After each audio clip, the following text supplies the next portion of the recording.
आप सबको जय मसीह की।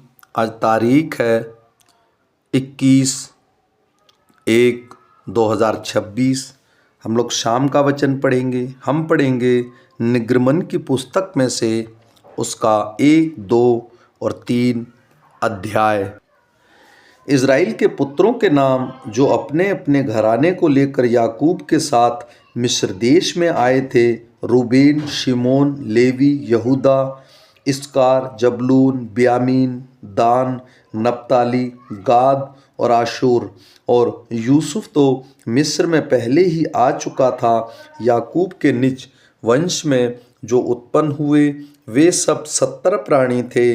यूसुफ और उसके सब भाई और उस पीढ़ी के सब लोग मर मिटे, परंतु इज़राइल की संतान फूलने फलने लगी और वे लोग अत्यंत सामर्थी बनते चले गए और इतना अधिक बढ़ गए कि सारा देश उनसे भर गया। मिस्र में एक नया राजा गद्दी पर बैठा जो यूसुफ को नहीं जानता था। उसने अपनी प्रजा से कहा, देखो, इज़राइली हमसे गिनती और सामर्थ्य में अधिक बढ़ गए हैं, इसलिए आओ हम उनके साथ बुद्धिमानी से बर्ताव करें।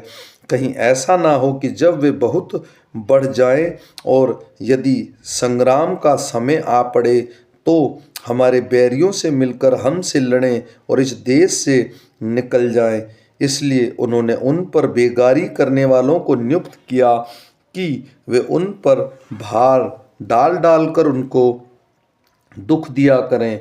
और उन्होंने फ़िरौन के लिए पितोम और रामसेस नामक भंडार वाले नगरों को बनाया, पर ज्यों-ज्यों वे उनका दुख देते गए त्यों-त्यों वे बढ़ते और फैलते चले गए। इसलिए वे इज़राइलियों से अत्यंत डर गए। तो भी मिस्रियों ने इज़राइलियों से कठोरता के साथ सेवा कराई और उनके जीवन को गारे, ईंट और खेती की भांति भांति के काम की कठिन सेवा से दुखी और कर डाला। जिस किसी काम में वे उसकी सेवा करते थे उसमें से कठोरता का व्यवहार करते थे।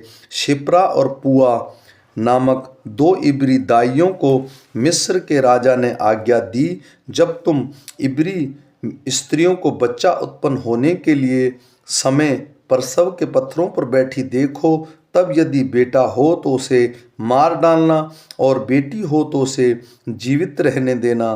परंतु वे दाइयाँ परमेश्वर का भय मानती थी, इसलिए मिस्र के राजा की आज्ञा न मानकर लड़कों को भी जीवित छोड़ देती थी। तब मिस्र के राजा ने उसको बुलाकर पूछा, तुम जो लड़कों को जीवित छोड़ देती हो तो क्यों करती हो? दाइयों ने फ़िरौन को उत्तर दिया, इब्री स्त्रियां मिस्री स्त्रियों के समान नहीं हैं। वे ऐसी फुर्तीली हैं कि दाइयों के पहुंचने से पहले ही उनका बच्चा उत्पन्न हो जाता है। इसलिए परमेश्वर ने दाइयों के साथ भलाई की और वे लोग बढ़कर बहुत सामर्थी हो गए। इसलिए कि दाइयाँ परमेश्वर का भय मानती थी, उसने उनके घर बसाए। तब फ़िरौन ने अपनी प्रजा के लोगों को आज्ञा दी, हिब्रियों के जितने बेटे उत्पन्न हो उन सबों को तुम नील नदी में डाल देना और सब बेटियों को जीवित रहने देना। लेवी के घराने के एक पुरुष ने एक लेवी वंश की स्त्री से ब्याह कर लिया और स्त्री गर्भवती हुई और उसके एक पुत्र उत्पन्न हुआ, और यह देख कर कि वह बालक सुंदर है उसे 3 महीने तक छिपा रखा। जब वह उसे और छिपा ना सकी तब उसके लिए सरकंडों की एक टोकरी लाकर उस पर चिकनी मिट्टी और राल लगाई और उसमें बालक को रख कर नील नदी के किनारे कांसों के बीच छोड़ आई। उस बालक की बहन दूर खड़ी रही कि देखे उसका क्या हाल होगा। तब फ़िरौन की बेटी नहाने के लिए नदी के किनारे आई। उसकी सखियाँ नदी के किनारे किनारे टहलने लगी। तब उसने कांसों के बीच टोकरी को देखकर अपनी दासी को उसे ले आने के लिए भेजा। जब उसने उसे खोलकर देखा तो एक रोता हुआ बालक है। तब उसे तरस आया और उसने कहा, यह तो किसी इब्री का बालक होगा। तब बालक की बहन ने फ़िरौन की बेटी से कहा, क्या मैं जाकर इब्री स्त्रियों में से किसी दाई को तेरे पास बुला ले आऊं, जो तेरे लिए बालक को दूध पिलाया करे? फ़िरौन की बेटी ने कहा, जा। तब लड़की जाकर बालक की माता को बुला ले आई। फ़िरौन की बेटी ने उससे कहा, तू इस बालक को ले जाकर मेरे लिए दूध पिलाया कर और मैं तुझे मजदूरी दूंगी। तब वह स्त्री बालक को ले जाकर दूध पिलाने लगी। जब बालक कुछ बड़ा हुआ तब वह उसे फ़िरौन की बेटी के पास ले गई और वह उसका बेटा ठहरा और उसने यह कहकर उसका नाम मूसा रखा, मैंने इसको जल से निकाला था। ऐसा हुआ कि जब मूसा जवान हुआ और बाहर अपने भाई बंधुओं के पास जाकर उनके दुख पर दृष्टि करने लगा, तब उसने देखा कि एक मिस्री जन उसके एक इब्री भाई को मार रहा है। उसने इधर उधर देखा कि कोई नहीं है, तो उस मिस्री को मार डाला और बालू में छिपा दिया। फिर दूसरे दिन बाहर जाकर उसने देखा कि दो इब्री पुरुष आपस में मारपीट कर रहे हैं। उसने अपराधी से कहा, तू अपने भाई को क्यों मारता है? उसने कहा, किसने तुझे हम लोगों पर हाकिम और न्यायी ठहराया? जिस भांति तूने मिस्री को घात किया, क्या उसी भांति तू मुझे भी घात करना चाहता है? तब मूसा यह सोचकर डर गया, निश्चय वह बात खुल गई है। जब फ़िरौन ने यह बात सुनी तब मूसा को घात करने की युक्ति की। तब मूसा फ़िरौन के सामने से भागा और मिधान देश में जाकर रहने लगा और वह वहाँ एक कुएं के पास बैठ गया। मिधान के याजक की 7 बेटियां थीं और वे वहाँ आकर जल भरने लगी कि कठौती में भर के अपने पिता की भेड़ बकरियों को पिलाए। तब चरवाहे आकर उनको हटाने लगे। इस पर मूसा ने खड़े होकर उनकी सहायता की और भेड़ बकरियों को पानी पिलाया। जब वे अपने पिता रूएल के पास लौटी तब उसने उनसे पूछा, क्या कारण है कि आज तुम इतनी जल्दी लौट आई हो? उन्होंने कहा, एक मिस्री पुरुष ने हमको चरवाहों के हाथ से छुड़ाया और हमारे लिए बहुत जल भर के भेड़ बकरियों को पिलाया। तब उसने अपनी बेटियों से कहा, वह पुरुष कहाँ है? तुम उसको क्यों छोड़ आई हो? उसको बुला ले आओ कि वह भोजन करे। और मूसा उस पुरुष के साथ रहने को तैयार हुआ। उसने उसे अपनी बेटी सिपोरा का विवाह कर दिया। उसके एक पुत्र उत्पन्न हुआ। तब मूसा ने यह कहकर, मैं अन्य देश में परदेशी हूँ, उसका नाम गरशेम रखा। बहुत दिनों के बीतने पर मिस्र का राजा मर गया। इजरायली कठिन सेवा के कारण लंबी लंबी सांसें लेकर आहें भरने लगे और पुकार उठे और उनकी दुहाई जो कठिन सेवा के कारण हुई वह परमेश्वर तक पहुँची। परमेश्वर ने उनका कराहना सुना और अपनी वाचा को जो उसने अब्राहम, इसहाक और याकूब के साथ बांधी थी स्मरण किया। और परमेश्वर ने इजराइलियों पर दृष्टि करके उन पर चित्त लगाया। मूसा अपने ससुर यित्रो नामक मिघान के याजक की भेड़ बकरियों को चराता था और वह उसके जंगल की पश्चिमी ओर होरेब नामक परमेश्वर के पर्वत के पास ले गया।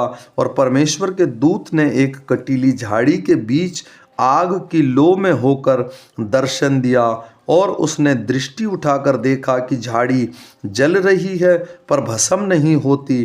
तब मूसा ने कहा, मैं उधर जाकर इस बड़े आश्चर्य को देखूंगा कि वह झाड़ी क्यों नहीं जल जाती। जब यहोवा ने देखा कि मूसा देखने को मुड़ा चला आता है तब परमेश्वर ने झाड़ी के बीच में से उसको पुकारा, हे मूसा, हे मूसा। मूसा ने कहा, क्या आज्ञा? उसने कहा, इधर पास मत आ और अपने पाँव से जूतियों को उतार दे, क्योंकि जिस स्थान पर तू खड़ा है वह पवित्र भूमि है। फिर उसने कहा, मैं तेरे पिता का परमेश्वर और अब्राहम का परमेश्वर और इसहाक का परमेश्वर और याकूब का परमेश्वर हूँ। तब मूसा ने, जो परमेश्वर की ओर देखने से डरता था, अपना मुंह ढांप लिया। फिर यहोवा ने कहा, मैंने अपनी प्रजा के लोगों जो मिस्र में है उनके दुखों को निश्चय देखा है, और उनकी जो चिल्लाहट परिश्रम करने वालों के कारण होती है उसको भी मैंने सुना है, और उसकी पीढ़ी पर मैंने चित्त लगाया है। इसलिए अब मैं उतर आया हूँ कि उन्हें मिस्रियों के वश से छुड़ाऊँ और इस देश से निकाल कर एक अच्छे और बड़े देश में, जिसमें दूध और मधु की धाराएं बहती है, अर्थात कनानी, हित्ती, एमोरी, परिजी, हिब्बी, यूबीसी लोगों के स्थान में पहुंचाऊं। इसलिए अब सुन, इज़राइलियों की चिल्लाहट मुझे सुनाई पड़ती है और मिस्रियों का उन पर अंधेर करना भी मुझे दिखाई पड़ता है। इसलिए आ, मैं तुझे फ़िरौन के पास भेजता हूँ कि तुम मेरी इज़राइली प्रजा को मिस्र से निकाल ले आए। परंतु मूसा ने परमेश्वर से कहा, मैं कौन हूँ जो फ़िरौन के पास जाऊँ और इज़राइलियों को मिस्र से निकाल ले आऊँ। उसने कहा, निश्चय मैं तेरे संग रहूँगा और इस बात का कि तू भेजने वाला तेरा मैं हूँ तेरे लिए एक चिन्ह होगा कि जब तू उन लोगों को मिस्र से निकाल चुके तब तुम इसी पहाड़ पर परमेश्वर की उपासना करोगे। मूसा ने परमेश्वर से कहा, जब मैं इज़राइलियों के पास जाकर उनसे कहूँ, तुम्हारे पितरों के परमेश्वर ने मुझे तुम्हारे पास भेजा है, तब यदि वे मुझसे पूछें उसका नाम क्या है, तब मैं उनको क्या बताऊं। परमेश्वर ने मूसा से कहा, मैं जो हूँ सो हूँ। फिर उसने कहा, तू इज़राइलियों से यह कहना, जिसका नाम मैं हूँ है, उसी ने मुझे तुम्हारे पास भेजा है। फिर परमेश्वर ने मूसा से यह भी कहा, तू इज़राइलियों से यह कहना, तुम्हारे पितरों का परमेश्वर अर्थात अब्राहम का परमेश्वर, इसहाक का परमेश्वर और याकूब का परमेश्वर यहोवा, उसी ने मुझको तुम्हारे पास भेजा है। देख, सदा तक मेरा नाम यही रहेगा और पीढ़ी पीढ़ी में मेरा नाम स्मरण इसी से हुआ करेगा। इसलिए अब जाकर इज़राइली पुरानियों को इकट्ठा कर और उनसे कह, तुम्हारे पितर अब्राहम, इसहाक और याकूब के परमेश्वर यहोवा ने मुझे दर्शन देकर यह कहा है कि मैंने तुम पर और तुम से जो बर्ताव मिस्र में किया जाता है उस पर चित्त लगाया है, और मैंने ठान लिया है कि तुमको मिस्र के दुखों में से निकालकर कानानी, हित्ती, एमोरी, परिजी, हिब्बी, यूबीसी लोगों के देश में ले चलूँगा, जो ऐसे देश हैं जिसमें दूध और मधु की धाराएं बहती हैं। तब वे तेरी मानेंगे और तू इज़राइली पुरानियों को संग लेकर मिस्र के राजा के पास जाकर उससे यूँ कहना, इब्रियों के परमेश्वर यहोवा से हम लोगों की भेंट हुई है, इसलिए अब हम 3 दिन के मार्ग पर जंगल में जाने दे, अपने परमेश्वर यहोवा को बलिदान चढ़ाएं। मैं जानता हूँ कि मिस्र का राजा तुमको जाने ना देगा, वरन बड़े बल से दबाए जाने पर भी जाने ना देगा। इसलिए मैं हाथ बढ़ाकर उन पर आश्चर्यक्रमों से जो मिस्र के बीच करूँगा उस देश को मारूँगा, और उसके पश्चात वह तुमको जाने देगा। तब मैं मिस्रियों से अपनी इस प्रजा का अनुग्रह कराऊँगा, और जब तुम निकलोगे तब छूछे हाथ न निकलोगे, वरन तुम्हारी एक एक स्त्री अपनी अपनी पड़ोसिन और उसके घर में रहने वाले से सोना चांदी के गहने और वस्त्र मांग लेगी, और तुम उन्हें अपने बेटों बेटियों को पहनाना। इस प्रकार तुम मिस्रियों को लूटोगे। आमीन।